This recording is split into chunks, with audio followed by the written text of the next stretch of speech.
அவள் அணிந்திருந்த கொண்டையை அவ போட்டிருந்த கொண்டையை அறுத்து வந்தீரானா? அந்த கொண்ட முடிய அறுத்து வந்தா உமக்கு நிச்சயமாக இந்த பெரிய நாச்சியாலை திருப்பூட்டி தருவோம். அப்படி அந்த சந்தன தேவத்தை சொன்னாரு. அப்படியே ஆகட்டும் என்று ஆமா சந்தன தேவரோ இந்திராணியினுடைய கொண்டையை அறுத்தார். அந்த சன்னல் வடி அந்த கொண்டையை அறுத்துட்டு வந்தாரு. கொண்டையை அறுத்த உடனே இந்திரன் பார்த்தார், தேவ முனிவர்களுக்கெல்லாம் அதிபதியாகப்பட்டவன் நான். என்னுடைய தேவி இந்திராணியின் கொண்டையை அறுத்ததினால் நீர் பெரிய வல்லவர் தான், பெரிய பலசாலி உள்ளவர். உமக்கு நான் ஒரு குலத்தை தருகின்றேன்.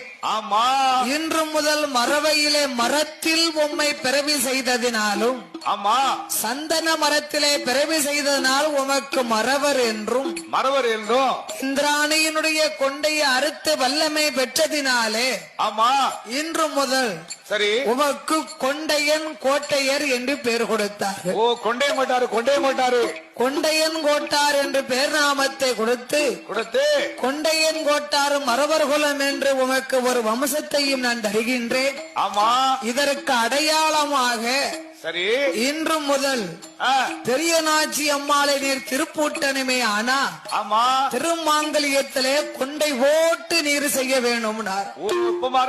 தாலியில வந்து கொண்டை ஓட்டுதான் இருக்கும். அதனாலதான் இன்னைக்கு நம்ம தேவர்குல சமுதாய மக்கள் எல்லாம் பருவம் தாலி கொண்டை ஓட்டுருக்கோம். கொண்டை ஓட்டு தான் தாலி செய்வாங்க. அதுக்கு பேரு கொண்டை தாலி, கொண்டையன் கோட்டையருக்கு.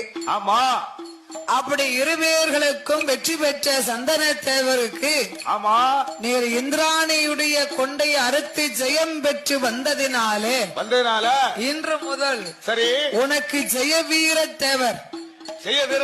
ஆமா ஜெயக்கொடி ஜெயக்கொடியா வீர தேவர் என்று பெயர் கொடுத்து ஜெயக்கொடி சொல்லுவாங்கல்ல.